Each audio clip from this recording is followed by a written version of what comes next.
दुनिया भर में लोग 11 जुलाई को वर्ल्ड पॉपुलेशन डे यानी विश्व जनसंख्या दिवस के तौर पर मनाते हैं।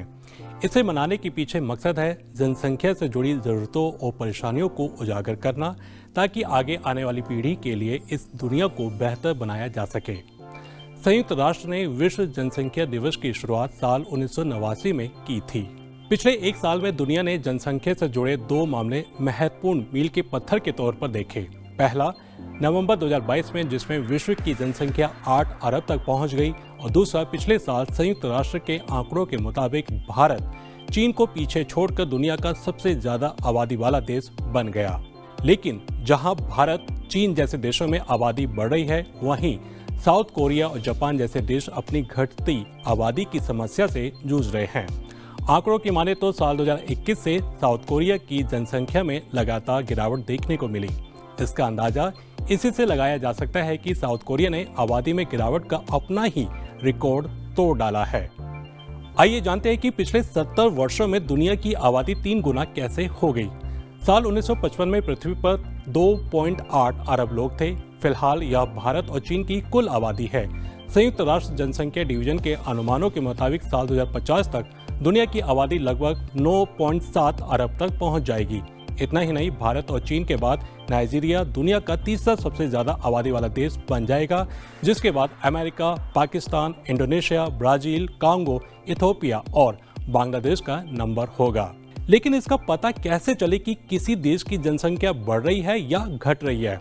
आइए आपको बताते हैं कि किसी देश की जनसंख्या का बढ़ना या घटना 4 कारणों से तय किया जा सकता है: जन्म, मृत्यु, आप्रवास यानी देश में आने वाले लोग, और उत्प्रवास यानी देश छोड़कर जाने वाले लोग।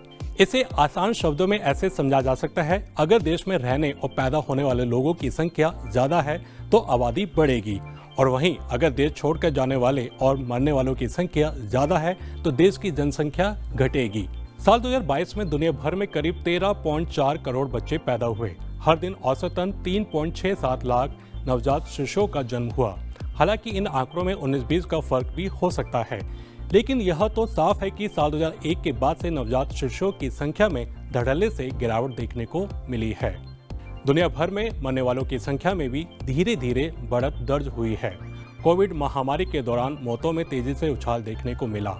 साल 2020 में 6.3 करोड़ मौतें दर्ज की गई, जिसके बाद साल 2021 में यह आंकड़ा 6.9 करोड़ को पार कर गया।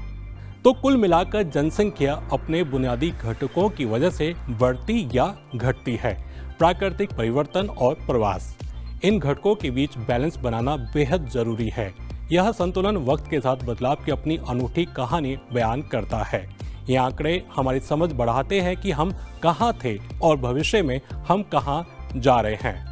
ताजा आंकड़ों की माने तो अफ्रीका दुनिया का सबसे तेजी से बढ़ने वाला महाद्वीप है, जिसमें नाइजर, युगांडा, DRC यानी Democratic Republic of Congo, Angola, Chad, Mali और सोमालिया जैसे देश शामिल हैं।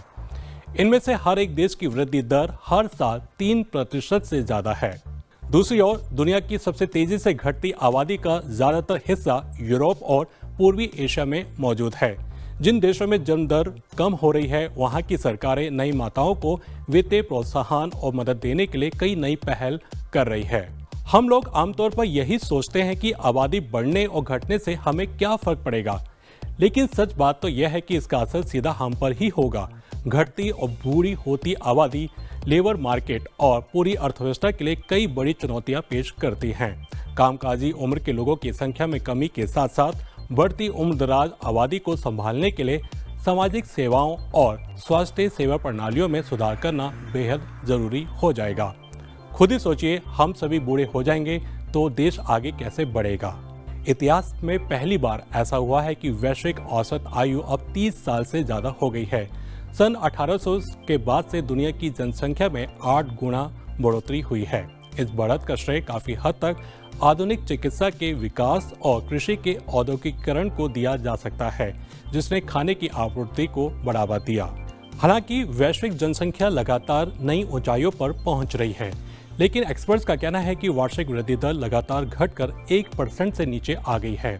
इन आंकड़ों के मुताबिक दुनिया की आबादी साल 2080 के दशक में लगभग 10.4 अरब लोगों तक पहुंचने की उम्मीद है। और साल 2100 तक इसी लेवल पर बनी रहेगी। बाकी तो वक्त ही बताएगा।